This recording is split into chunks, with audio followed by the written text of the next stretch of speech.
This is Michael Martin. Today I want to discuss code talkers.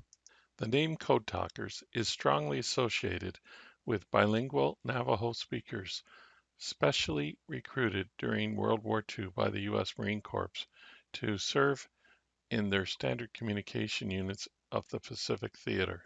Code talking, however, was pioneered by the Cherokee and Choctaw peoples during World War I. Canada worked with the Cree First Nation to help it disguise its military messages in World War II. Using First Nation talkers was an effective form of secret communications. If the business slang and jargon in your inbox from your clients, coworkers, or even your boss is starting to look more and more like the sender was a First Nation code talker, then you are not alone. Baby boomers are perplexed by these acronyms and abbreviations. Millennials, like every generation, have their quirks.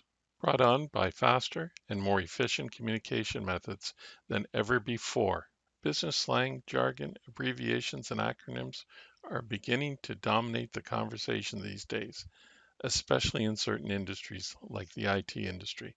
With millennials growing to occupy the largest share of the workforce, their communication style is spreading faster than ever. Here are my top 20 abbreviations that all baby boomers need to know. Let's say it's Johnny's birthday in the office today, and you're in a rush. Fire off a quick HBTY over Slack, and you're done. Congratulations, you just saved yourself 3 seconds of typing.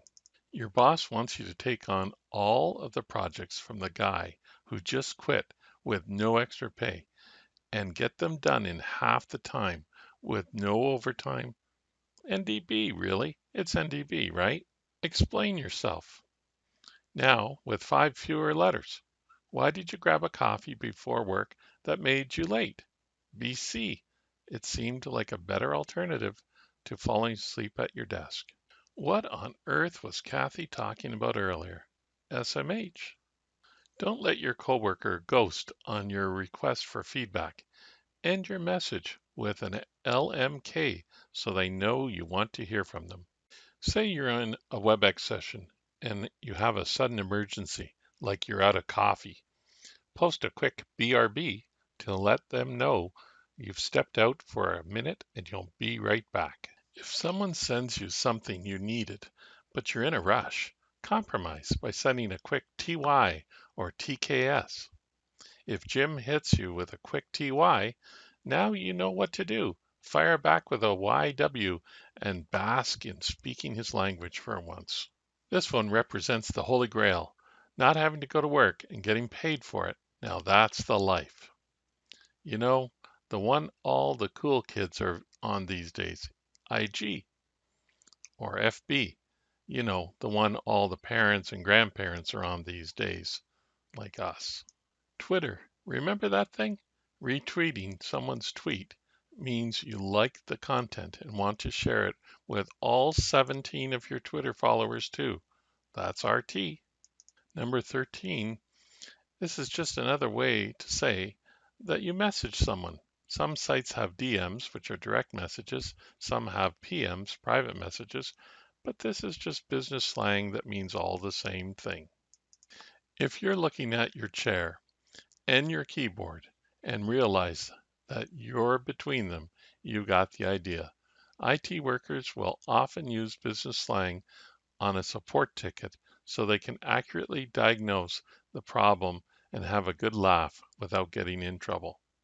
The next time someone shoots you a question over Slack and you don't have any idea what the answer is, send them back an IDK. Save those thumb muscles for something more important, like video games, obviously. This is the sassier and prettier version of OK, letting the recipient know just how little time you want to put into your response. At the same time, this business slang implies that you still passively aggressively agree to whatever they say. Now, I never use foul language in a work setting, but you will see it there, so be aware. The more R-rated Big Brother to WTH uses this not so business slang for more R-rated situations.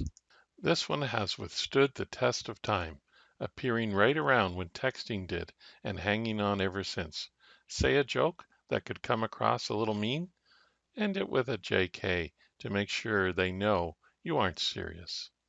This simple indication that you're laughing has been around forever too, and is super quick to send back to whoever just sent you that hilarious meme.